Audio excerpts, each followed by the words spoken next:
Hello friend, आज हम लोग फिर से पोषण में पढ़ेंगे। पोषण के बारे में कल हम लोग पौधों के पोषण के बारे में पढ़े थे।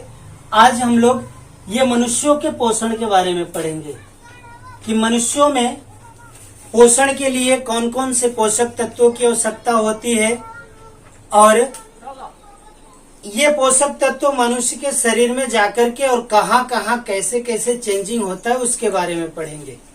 आइए हम लोग पढ़ते हैं कि पोषण में मनुष्यों में 5 तरह के पोषक तत्वों की आवश्यकता होती है। पहला कार्बोहाइड्रेट जो ग्लूकोज में चेंज होता है, दूसरा प्रोटीन जो एमिनो अम्ल में चेंज होता है और तीसरा वसा जो वसा अम्ल या ग्लिसरॉल में चेंज होता है।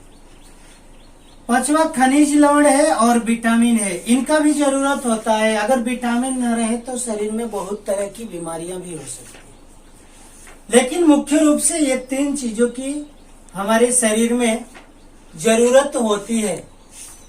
अब हम लोग देखते हैं कि जब हम मुंह से भोजन करते हैं, जब मुंह से भोजन करते हैं तो यहाँ पर एक लार ग्रंथि है, एक लार ग्रंथि है जो स्लाइवा नामक लार जिससे निकलता है। स्लाइवा नामक लार निकलता है और उस भोजन में मिलकर के और कार्बोहाइड्रेट से ग्लूकोज में चेंज कर देता है। भोजन कार्बोहाइड्रेट के रूप में हम किए, उससे लार ग्रंथि से स्लाइवा नामक लार निकला, उस भोजन में मिलकर के और उसको यहीं पर ग्लूकोज में चेंज कर देता है। मुंह में ही भोजन ग्लूकोज के रूप में चेंज हो गया। उसके बाद भोजन आगे बढ़ता है। ये नली जो है, ये ऐसा नहीं कि ये खुला खुला रहता है, ये कभी पिचकता है, कभी फूलता है, कभी पिचकता है, कभी फूलता है। अगर फूलेगा तो भोजन थोड़ा आगे बढ़ेगा, फिर पिचक जाएगा, फिर फूलेगा तो भोजन थोड़ा और आगे बढ़ेगा, फिर पिचक जाएगा। ये पिचकने और फूलने की क्रिया को क्रमाकुंचन की क्रिया कहते हैं। पिचकने और फूलने की क्रिया को क्रमाकुंचन की क्रिया कहते हैं। और उसमें ये एक भाग आपको गोला गोला सा दिखाई दे रहा है। ये भाग इसलिए होता है इस नली में ताकि ये नली अगर पिचके तो आपस में चिपके नहीं तो अगर ये भाग नहीं रहा तो आपस में नली चिपक जाएगी, जिससे भोजन जहां है वहीं पर रुक सकता है। तो इसके लिए ये भाग होता है जिसको ट्रेकिया कहा जाता है। ट्रेकिया। भोजन यहां से आते आते कहाँ आता है, हमारे आमाशय में आ गया। आमाशय में जब भोजन आता है तो आमाशय में ये 3 तरह के HCl अम्ल और म्यूकस और पेप्सिन, जिसको जठर रस बोलते हैं, इसमें जठर रस मिलता है। ये जठर रस मिल करके भोजन के साथ ये HCl जब भोजन के साथ मिलता है, ये म्यूकस, ये पेप्सिन। अब देखिए, पेप्सिन का काम है कि इस भोजन से प्रोटीन को एमिनो अम्ल में चेंज कर देना। भोजन से प्रोटीन को एमिनो अम्ल में चेंज कर देना। अब देखिए, लेकिन ये थोड़ा छाव पकड़ता है, ये वैसे चेंज नहीं करता। ये बोलता है कि हमको थोड़ा खट्टा चाहिए, खट्टा चीज चाहिए। तो ये HCl अम्ल जो होता है ये भोजन के साथ जाके मिल जाता है और तब ये पेप्सिन उस भोजन से प्रोटीन को एमिनो अम्ल में चेंज कर देता है। HCl भोजन के साथ मिला तो ये पेप्सिन प्रोटीन को एमिनो अम्ल में चेंज कर दिया। और उसके बाद ये म्यूकस क्या काम करता है, हमको मालूम है कि ये HCl अम्ल जो होता है वो बहुत खतरनाक अम्ल है। हमारे शरीर पर अगर ये गिरेगा तो ज्यादा इफेक्ट डालता है, चमड़ों पर इफेक्ट पड़ता है। तो अंदर भी अगर रहेगा तो अंदर भी इफेक्टिव रहेगा, तो उसको रोकने के लिए ये म्यूकस काम करता है। ये पेट के अंदर HCl को इफेक्ट से रोकने के लिए यह म्यूकस का काम है, इसका इफेक्ट रोकना। उसके बाद ये भोजन फिर से आगे बढ़ता है तो सीधा यकृत में आता है। यकृत में जब आया भोजन तो उसमें बाइल जूस यानी पित्ताशय, पीत रस मिलता है। ये भोजन में मिल करके और भोजन को क्षारीय बना देता है। ये पीत रस भोजन के साथ मिलकर के उसको क्षारीय बना दिया। जब क्षारीय बना देता है तो भोजन वहां से चल के अग्नाशय में आ जाता है। अग्नाशय में ट्रिप्सिन और लाइपेज का रूप धारण करता है। ट्रिप्सिन और लाइपेज का रूप धारण कर लेता है। तो लाइपेज का काम क्या है? ये जो पीत रस जो भोजन क्षारीय हो गया है उसमें से ये लाइपेज का काम है वसा को वसा अम्ल में बदलना। ये लाइपेज क्या करता है? उस भोजन से वसा निकाल के और वसा अम्ल में चेंज कर देता है। ये लाइपेज का काम है। अब बचा ट्रिप्सिन। ट्रिप्सिन जो होता है, ऐसा नहीं कि हमारे आमाशय में जो प्रोटीन एमिनो अम्ल में चेंज हुआ तो वो सारा का सारा यही रह गया। वो जो बेकार भोज्य पदार्थ आगे बढ़ रहा है उसमें कुछ मात्रा प्रोटीन का बच जाता है। जब उसमें कुछ प्रोटीन की मात्राएं बच जाती है तो उस प्रोटीन की मात्रा को ये ट्रिप्सिन जो होता है वो एमिनो अम्ल में चेंज कर देता है। ये ट्रिप्सिन एमिनो अम्ल में भोज्य पदार्थों में जो ये प्रोटीन बचता है उससे एमिनो अम्ल में चेंज करता है। उसके बाद जो भोज्य पदार्थ फिर आगे बढ़ता है तो वो चला जाता है कहां पर? छोटी आंत में। छोटी आंत में ऐसी लंबी लंबी सी एक संरचना होती है जिसका ये भाग विल्ली कहलाता है। विल्ली।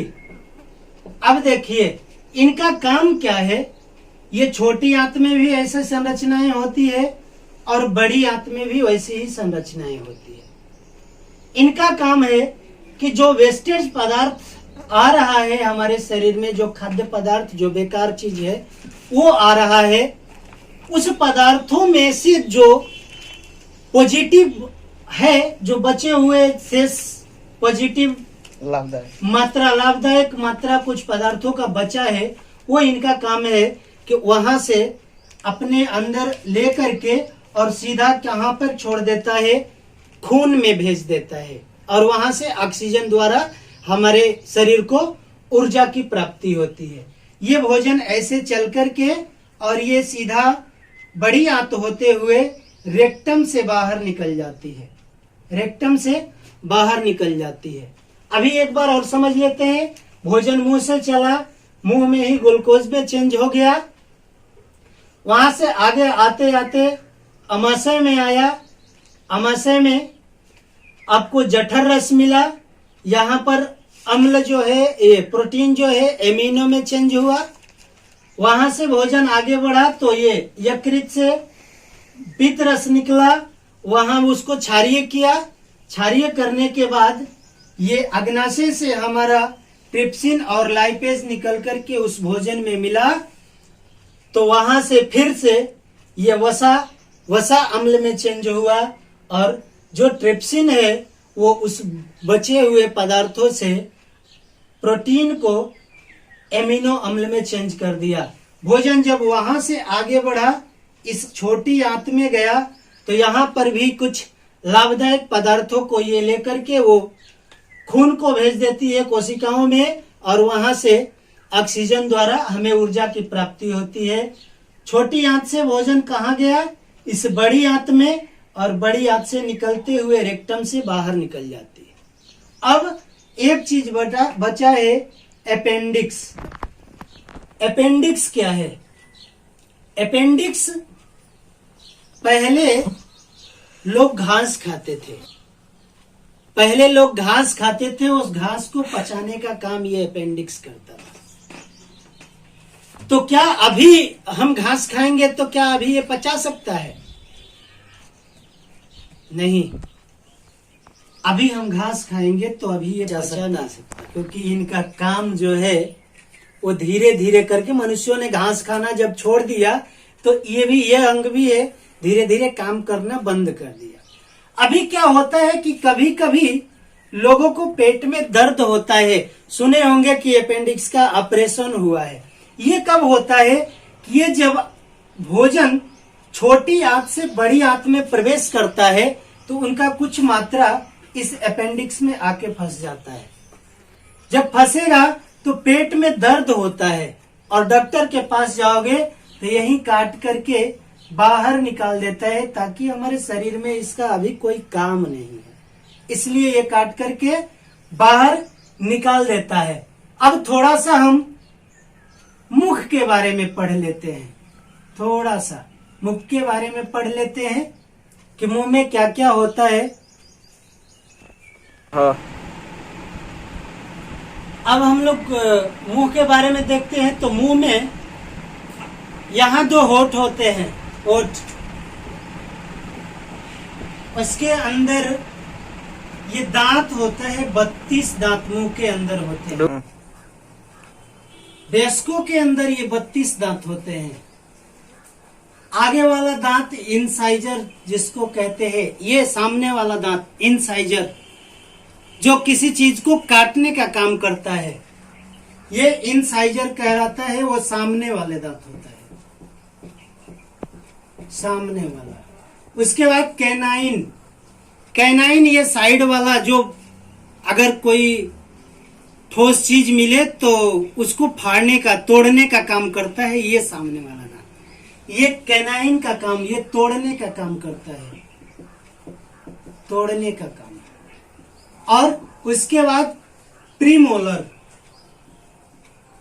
कैनाइन के पीछे वाले दांत को प्रीमोलर कहा जाता है। कैनाइन के जस्ट पीछे वाले दांत प्रीमोलर कहलाता है। उसके बाद मोलर, जो सबसे लास्ट में दांत होते हैं वो मोलर कहलाते हैं, और ये 18 साल के बाद आता है और पूरे जीवन तक ये दांत रहता है। मोलर जो पीसने का काम करता है भोजन को।